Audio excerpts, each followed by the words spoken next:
Was it really so wrong to dance with someone I used to love? At my own birthday party, in front of everyone, just to remind my husband that I had options.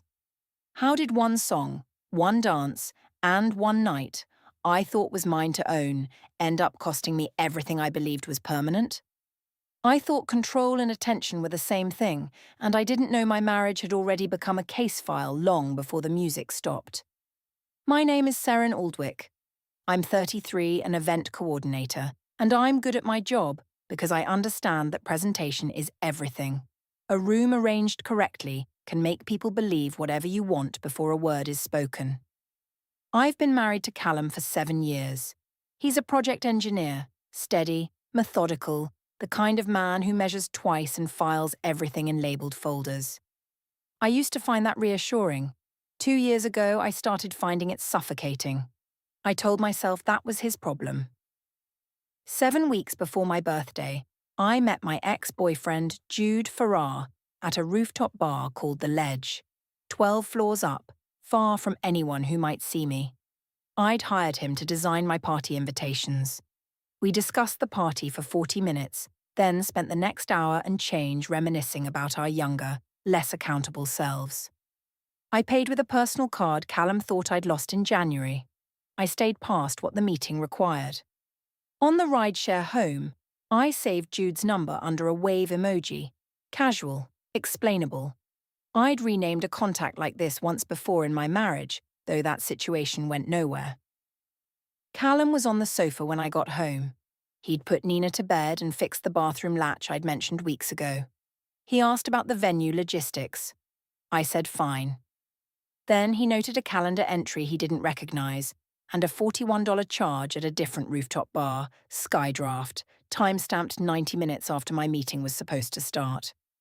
He asked quietly whether we'd visited both places. I said yes, comparing options, forgot to mention it. He nodded, not agreement, and went upstairs. Before bed, I heard him on a low phone call on the landing. When I entered the bedroom, the lamp was off, his phone face down, the screen dark. The next morning, a notification. My colleague Theo had posted an Instagram story from the office break room, me laughing at my desk, an invitation printout visible, and a man's forearm at the edge of the frame. Jude's forearm from a visit I'd told Callum was a courier delivery. The story had been live for 6 hours. Among the 274 viewers were Miles Souls and Rhea Aldwick. I spent the first 20 minutes of Monday morning managing the damage. I asked Theo to crop the photo, and he said he had already swapped it for a version showing only me and the printout, and I thanked him in a tone that meant neither thank you nor sorry. I showed 2 colleagues the cropped version, laughing while I explained that the original caught a vendor's arm in the frame and looked worse than it was. My colleague Faye nodded. My colleague Bex paused before nodding, and the pause was about half a second longer than agreement usually takes, but I did not register it as meaningful. On my desk, Jude's voice note asked whether I wanted to discuss his new design iterations over coffee, and I replied yes, and picked a cafe that was not near my office and not near Callum's firm, and I changed the proposed time 3 times before settling on Tuesday at 12:45, which I scheduled over a work meeting I planned to say had run long.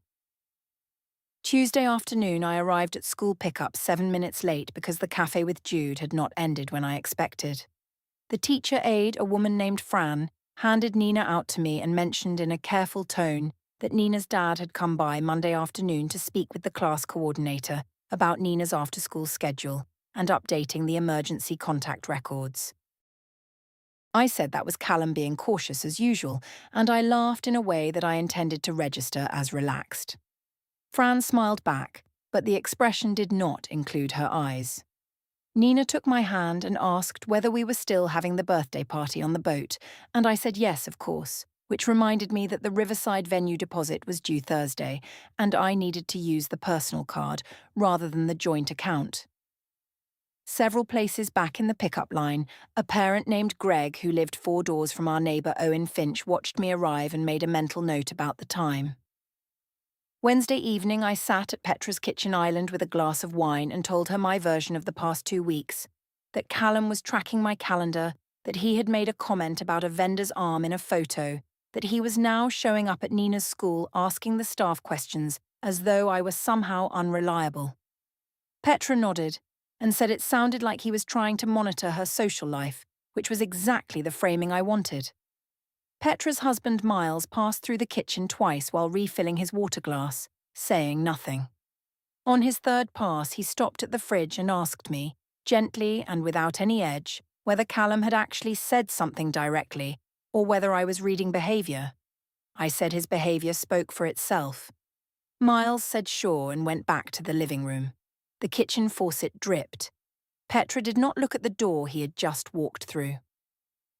Thursday evening, Callum was sitting at the kitchen table when I came home, with a printed copy of the joint account statement and one line highlighted in yellow. Tuesday, 12:45. A cocktail bar called The Folded Map. $44. Timestamp at 1:12 in the afternoon. He mentioned the venue deposit for the Riverside Terrace that he had expected to see on the statement, and noted that the only Tuesday afternoon charge was from a cocktail bar 6 blocks from my office, which was 8 blocks from any venue supplier I had named. He asked me to tell him who I had a $44 lunch with and whether the 12:45 calendar slot had been a work meeting or something else. I told him the venue had required a credit reference, and I had taken a contact out for a quick drink to formalise the booking, and that if he wanted to see the contract, I could always produce one, and that his problem was not the $44, but the fact that I had a social life he was unable to account for. He said he was not interested in accounting for my social life. He said he was interested in the truth. He offered to cancel Friday dinner and sit together at home that evening with the full party plan laid out. Vendors, costs, names, so we could be on the same page. I told him I did not need a financial audit to feel supported in my own marriage. He came to find me on the sofa an hour later and said one more thing in a quiet voice. The original Instagram post, the one Theo had put up and then replaced. He had seen it before the crop, because Rhea had screenshotted the original and sent it to him Sunday morning. He asked whose arm was in the photo. He said if the person was a vendor contact, I could say so and we could move forward. But if it was someone I had not mentioned to him, he needed to know, because a marriage could not run on information that got cropped out of pictures. The arm he was describing had a distinctive design ring on it. I recognized it immediately because it was a ring I had bought for a birthday 4 years before my marriage, and Jude was still wearing it, though Callum could not yet name the person, only the ring. I told him the arm belonged to a freelancer named James, and that Rhea had too much time and not enough social awareness. He said he was not asking about Rhea. He asked me to send him James's contact information right then. I offered to text it immediately, knowing I would send a real number from an events company I had called the previous week for an entirely different booking. He noted the offer without pressing further that night. On Saturday evening, while I was at Petra's apartment, our neighbour Owen Finch crossed the street for the first time in 7 years of living across from us and knocked on our door. He told Callum through the half-open door that he was not trying to interfere in anyone's private life, but that he had noticed a particular silver hatchback parked outside our house on 3 separate Tuesday afternoons over the previous 6 weeks, always during the hours when Callum's work car was absent from the driveway. He had written the dates and a partial plate number on a piece of paper, and he slid it through the gap and said he thought Callum should have it. Callum folded the paper and put it in his shirt pocket, and thanked Owen by name and closed the door. The kitchen clock showed 7:48 in the evening. He sat at the table and opened a new note on his phone and labelled it with only the date, and he did not call me. My birthday party was on a Friday evening at a riverside venue called Crane Quay, an open-air terrace running along the embankment with iron posts, holding string lights that caught the current of the river wind and swayed slightly in unison. The DJ had set up a platform on the east end of the terrace, powered by a portable generator that hummed with a low, mechanical pulse under every song. And the sound of that generator was a constant underneath the evening, a vibration you registered in your feet more than your ears. I had planned the guest list, the menu, the flowers, small vases of cream and rust dahlias at each table, and the music program, including a specific soul set requested for 9:20 in the evening because I knew Callum did not dance, and because that was the slot I had chosen for a particular moment I had been building toward for 3 weeks. Callum was beside me at the entrance when guests began arriving, wearing a dark navy shirt I had chosen for him, and holding 2 glasses of water, extending one in my direction. I did not take it immediately because I was watching the door for Jude, who I had invited to the party as a guest, framed to Callum in advance as the designer and a few people from the creative field. Callum had questioned whether the invitation list needed to include the designer personally. I had said it would be strange to work with someone on a project for months and then leave them off the guest list. He had not pushed back, and I used that as confirmation that I had been right to ask. Jude arrived with 2 friends, unhurried, and during dinner, he sat 4 seats down from me at the same long table. I caught his eye 3 times in 40 minutes, and each time I held the look slightly past comfortable, and each time I felt the specific satisfaction of a woman who believes she is the most interesting person in a room. Callum was to my right, talking with Miles and a colleague named Tom, and I watched him laugh at something Tom said, and felt an irritation I did not examine, the irritation of a person who wants their husband to feel slightly less content than they are. At 9:20, the DJ shifted to the soul set. I crossed to Jude's section of the table and asked him to dance in a tone that was playful and audible to the people around us. In front of 42 guests, 12 of whom were Callum's work colleagues, 4 of whom were his family, 6 of whom were people we had known together as a couple for years, Jude stood up without hesitation. We moved to the space in front of the music platform. I faced Callum's table across 60 feet of terrace. I did not look at him directly, but I angled my position so that I could have, if I had chosen to. The generator hummed. The string lights swayed. 3 phones came up at different angles. Theo's from near the bar, a friend of Jude's from the south end of the terrace, and a stranger at an adjacent rental party who had mistaken Crane Key for a performance venue. All 3 began recording. Callum did not move during the dance. He finished his water. Miles said something to him and Callum answered in 2 words. When the song ended, Callum stood, said he needed some air, and walked to the river railing on the west end of the terrace without making any kind of scene. He went to the rail and looked at the water and stayed there for 4 minutes. During those 4 minutes, Rhea left the party. She hugged Callum's mother, Dara, who had arrived at 9 with a gift bag and was standing near the terrace entrance, and the 2 of them left together. Dara pressed her lips together before she turned to go. She did not say anything to me. I found Callum at the smoking rail with Petra and Theo at just past 10. Theo drifted back toward the tables, and Callum waited until he was gone, and then asked me, in front of Petra, who stayed, what I had expected him to do during that song, and whether the choice of that specific moment and that specific person had been deliberate, because the DJ set was listed by time on the party program he had received 3 weeks earlier, and Jude Farrar was not a referral from a vendor network, but a man he had since learned I had dated for 2 years before we met. He asked whether the dance was planned or spontaneous, and if it was planned, what I had wanted him to do when he saw it. I told him he was embarrassing himself by making my birthday about his ego, and that Jude was an old friend who I had danced with at a party, and that any husband who stood at a river railing watching his wife enjoy herself was a man who did not know how to celebrate the person he had married. Petra looked at the water. The generator hummed. My cracked phone case, the one with a small holographic birthday sticker peeling at the left corner, lit up with a wave emoji notification. He lowered his voice further and said one more thing directly.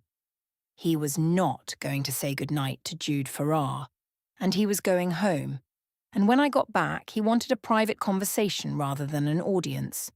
He offered to book a ride share for both of us so we could arrive together, or to go alone if I preferred, and they would talk when I returned. I said, at a volume that 2 nearby guests registered, that a husband who left his wife's birthday party because he was upset about a dance was not someone she needed to share a car with. Theo, who had drifted back to the rail, posted his second story of the night. The tail end of the exchange, audio muted, fire emoji, and birthday cake. Callum's back was in the right edge of the frame. He went inside, collected his jacket, said a real and brief goodbye to Miles, and booked a rideshare from the stairwell. At 11:40 that night, still on the terrace, I checked my notifications and found that Theo's second story had been viewed 318 times and had a comment thread with one line from an account I did not recognize, asking whether that was her husband leaving alone, and the top reply was a laughing emoji. 5 of my guests had liked the comment. A direct message from Petra arrived, sent 4 minutes earlier, a screenshot of Jude's public profile with a single caption and a question mark. 2 days after the party, Callum's mother Dara called a family meal. The table was set for 3, herself, Callum and me, and Rhea served herself in the kitchen and carried her plate to the adjacent sitting room with a phone call she said she needed to take. The sitting room had no door. The table conversation was practical for 10 minutes before Dara set down her fork. I had prepared for this. I softened my voice to the register I use when I want to appear transparent rather than strategic, and I told them both that I understood the dance had looked bad from the outside and that I had been feeling disconnected from Callum for months, and that an old friend at a party had felt like a way to release something I had not been able to name. I said I thought we needed to address the underlying disconnection together with someone neutral who could help us, and I placed one hand palm up on the tablecloth in a gesture I had once seen described as signalling openness. I said I was willing to try couples counselling if Callum was. I looked at him, then at Dara. What I was offering was not counselling. It was the word counselling wrapped around a buffer that would buy me time and reduce the immediate consequence. Dara asked one thing: what I planned to do about Jude Farrar specifically, not as a concept or a symbol, but as a practical matter. Would I remove him from my phone? Would I stop meeting him privately? And had I explained to my husband who this man was before that table conversation? My hand closed slightly on the tablecloth. I said Jude was someone I had known once who I happened to be working with temporarily on a project, and that conflating old friendship with betrayal was a leap she was making, not one the facts required. Dara picked up her fork. Callum's plate was half empty. He did not look at me for the rest of the meal. The fake compromise had not bought anything.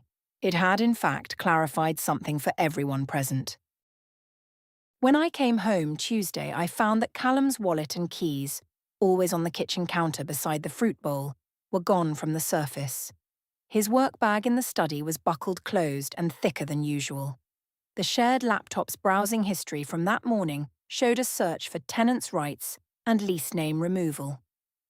I told myself this was an overreaction, and I did not ask him about it because asking would mean acknowledging what the search implied. His shared calendar had a new entry for Wednesday: Canal View, 10:15 a.m. I drove past Canal View, a riverside cafe a mile from his firm, on the way to a Thursday meeting and slowed down to look, but the window only showed silhouettes against morning light, and I could not see who he was sitting with. Wednesday evening, Nina was brushing her teeth when I passed the bathroom doorway, and she asked, looking in the mirror rather than at me, whether Dad was going to move his things to the guest room now. I asked where she had heard that. She said she hadn't heard it. She had noticed that the guest room shelf had his face wash on it, and at school her friend Lottie's dad had moved to the guest room before he moved out. I told her no one was moving anywhere, and it was time for bed, and I kissed the top of her head. After she was asleep, I checked the guest room and found his face wash, a toothbrush, and a new charger cable still in its packaging. He had not fully moved, but the shelf had been arranged with intention. I sat at the kitchen table with my phone face down for 11 minutes, which was the longest I had gone without a screen in several months. Thursday morning, Callum came home from the Canal View meeting and went to the kitchen and made Nina's school snack for the following morning, labelling it in his handwriting with a note that said, "The aide named Fran already knew the contents." He had spoken to the school directly. He had updated the contact form. He had arranged for Rhea to cover Thursday pickup the following week while he attended a meeting I still knew nothing about. Then he set one object on the kitchen counter beside the fruit bowl. A single key on a plain ring, flat and institutional, the kind used for a filing cabinet or a lockbox. He placed it there and said nothing about it and went upstairs, and I heard the guest room door open and close. I looked at that key for a full minute. I told myself it was a gym locker, a storage unit, a work cabinet, anything that did not require me to name what it almost certainly opened. On Saturday afternoon, I ran into Owen Finch at the supermarket parking lot. Callum was there too, separately, and they ended up near Owen's car under the fluorescent bay lights, with the concrete floor going yellow in that particular way. Owen took out his phone and played Callum a voice note. 40 seconds, recorded from Owen's front porch, and the audio captured the street on a Tuesday afternoon. A silver hatchback parking, a car door closing, the specific metal click of our side gate latch, a man's unhurried voice at the door, then the gate again, and the hatchback pulling away 27 minutes later. Owen said he had recorded it because he could see from his porch and thought Callum should have it. Callum held his own phone out and recorded the playback. He thanked Owen by his first name and went in and bought his groceries. That Saturday evening, after Callum came home quieter than usual, I called my company's HR office and left a message asking to speak with someone Monday about a personal concern that was affecting my performance, framing it as creating a record, a document showing I was the one under pressure. I did not know that Miles Souls had already had a private conversation with Callum, and that the HR contact I was planning to speak with was connected through a shared employee assistance network to Miles's firm. Callum sat at the kitchen table Sunday night and wrote for 12 minutes, then sealed the page in an envelope labelled with only the date and placed it in the lockbox. I watched from the shadow of the stairwell. He locked the box, slid the key into the pocket of his trousers, and said goodnight to the stairwell without turning around, as if he already knew I was there. The HR contact was a woman named Donna, careful and unhurried, and I sat across from her in the conference room Monday morning with a prepared account of the past 3 weeks. The birthday party, Callum leaving the venue without discussion, the key on the counter that I described as a veiled threat, the behaviour changes at home that I called withdrawal and hostility. I used the word controlling 3 times. Donna listened without interrupting, and when I finished, she said she appreciated me coming in, and then asked one clarifying question. Was I aware that the company's employee assistance network was shared with a partner HR group, and that a separate inquiry had been opened with that partner group last week? She did not name the inquiry. She said that any documentation created in this meeting would be part of a coordinated file if a formal process began, and that she wanted me to understand that before we continued.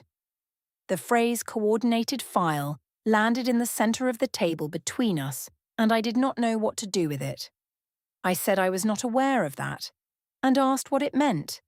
She said it meant everything documented here could be reviewed by both parties if things escalated. I said I understood, and did not say another word about Callum.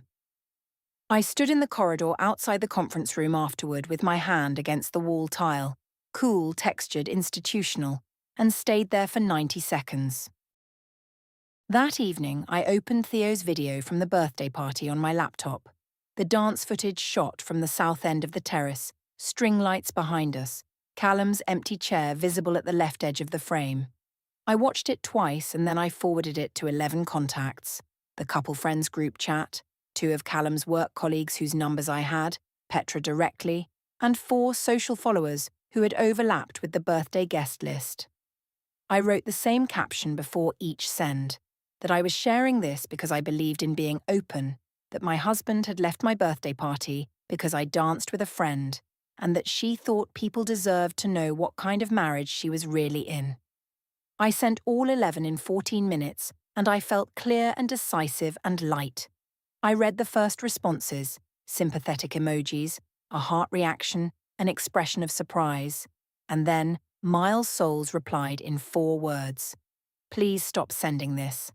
I did not stop. Ria received the message at 9:41 that night. She screenshotted the caption and the video frame, showing Callum's empty chair in the string-like glow, and saved both to a folder labelled with her brother's name. Owen Finch received a forwarded copy from Greg 20 minutes later. The party reel that the stranger at the adjacent terrace had posted publicly was still live, still accumulating views, still showing 60 seconds of the dance with the generator hum underneath, and Callum's table clearly visible in the background. Tuesday evening, Callum waited until Nina was asleep before coming downstairs. He sat across from me and spoke with an economy that I had not heard from him before. Not cold, but measured, as if he had counted the remaining words and decided on a number. He told me he had seen the caption I sent to 11 contacts and that 2 of his colleagues had received it, and he wanted to ask one thing before he said what he had decided. When she wrote that caption about what kind of marriage she was really in, was she describing her experience or was she building something? He asked me to name one specific concrete thing I wanted him to do differently, because a husband who leaves a party without making a scene is not a controlling man. He is a man holding more than I understood. I told him the message was honest, and I had every right to share my experience. He said he did not dispute that, and asked again whether I was describing something or constructing something. I called him condescending. He did not argue about the word. He offered one final option: a mediator, a neutral person, a room where I could say everything I had said in those messages and he would listen without speaking. I said I did not need validation from a professional to know what I already knew. He nodded once and said he would handle things properly. Not as a threat, as a statement about how things would proceed from that point. He went to bed. His phone was in his shirt pocket. The next morning his toothbrush was in the guest room bathroom. The space it had occupied in our shared cabinet was empty, with a precision that made it feel deliberately placed. Not a gap left by removal, but a space that had been quietly prepared. He packed Nina's school bag and left a note on the snack container with Fran's name on it, because he had already arranged things with the school and the school already knew. He had arranged for Ria to do Thursday pickup. A new entry appeared on his shared calendar. Canal View 10:15 a.m. Again. The same cafe. A new date. Thursday night, passing the guest room, I could see the corner of the lockbox through the half-open door, one edge of it catching the hallway light. The key was in his pocket. I had already understood what it contained. I sent a screenshot of the calendar entry to Petra. She read it and did not reply. I sent it to Jude. He replied with a question mark. I set the phone on the nightstand face up so I would not miss Nina's Thursday pickup reminder at 3:15. Friday morning I opened my email and found a reply from one of the 11 people I had messaged. Callum's colleague Tom, replying in a single sentence. He had removed himself from the thread, did not think it was appropriate to receive personal correspondence about a colleague's marriage, and hoped I had someone to talk to. The subject field was blank. The timestamp was 7:04 in the morning. The office filled up around me. I did not answer it. That evening I checked Callum's desk at home while he was out at pickup with Nina. The surface had been cleared. The labelled folders, the notepad, the envelopes, all of it gone to somewhere I did not know, organised and waiting in a location that was not this house. The only thing on the desk was a small framed photo of Nina at 5 years old, standing in the garden with a watering can, laughing at something outside the frame. Callum had texted asking me to meet him at his office Tuesday at 11:15 for a conversation about logistics. I dressed deliberately, the way I dress for every room I intend to control. The lobby of Aldwick Development Partners faces a public plaza. Marble desk, frosted glass bearing the firm name in silver. A security station where a man named Carl, in a navy vest, checked badges. 3 of Callum's colleagues stood near the lift bank. Miles Souls was off to one side. I started to ask Miles something, and the lobby doors opened behind me. A man in a navy suit I had never seen asked, by my full name, whether I was Seren Aldwick. I said yes. He handed me a sealed cream envelope, said the words formal notice without drama, and identified himself by firm name only. The return label named a family law practice, lower left corner, plain type, petition. Miles told me, quietly and entirely without accusation, what the filing referenced. The birthday party posts, phone records showing 11 calls to Jude in the week after the party, joint account charges that contradicted every location I had stated, Owen Finch's 40-second front porch recording, Nina's school contact documentation, and a written statement from Petra Souls. When he said Petra's name, I tightened both hands on the envelope. He was not presenting a case. He was reading a list of things that existed. I said, at a volume the marble carried, that I was being ambushed at my husband's workplace, and that this was the controlling behaviour I had been trying to describe for months. The three colleagues near the lift exchanged a look that was not shock and not sympathy, but the discomfort of people who had already received my caption and already formed an opinion. Miles said the response deadline was page 4, the interim provisions took effect today, and the hearing date was 6 weeks out. The lift doors closed. Jess looked at her screen. Carl did not look up. I sat in my car in the underground parking bay with the documents on the passenger seat and the ventilation fan turning slowly above the yellow dividing lines. The petition named dissolution of the marriage. The evidence bundle covered 6 categories, and every item in it was something I had done voluntarily, publicly, with words I had chosen and sent myself. I had believed the audience was the proof. The only person on that terrace building anything was the one who walked to the stairwell, booked a car, and kept the receipt. The pale ring on the counter where the fruit bowl sat for 7 years does not come away with cleaning. 7 years of pressure leaves a mark that bleach cannot reach. Closure. Snapshot. 9 days later, Thursday, 3:15. Seren is second from the front of the school pickup line. Fran brings Nina out in a paper bag apron from art class.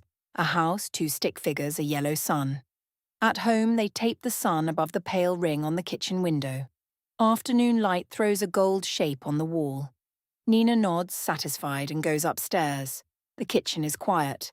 The counter holds the ring and the painting. Nina's footsteps cross the ceiling. The door is closed.